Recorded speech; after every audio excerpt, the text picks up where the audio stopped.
നൽകിടണേ, നിങ്ങൾ നൽകിടണേ. ഇനി വോട്ടുകൾ അരിവാൾ ചുറ്റിക നക്ഷത്രത്തിൽ നൽകിടണേ.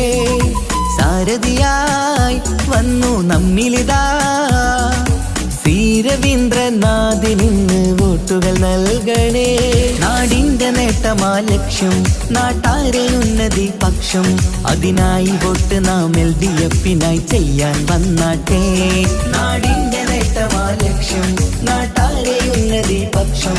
അതിനായി വോട്ട് നാം LDF-നായി ചെയ്യാൻ വന്നാട്ടെ. കേരളക്കര കാത്തിരുന്നൊരു കാലം പുലരേണം. ആ കാലമെത്തിടാൻ LDF-നായി വോട്ടുകൾ ചെയ്യണം. ഇതിഹാസങ്ങൾ തീർക്കാനായി നമ്മൾ ഉണരേണം.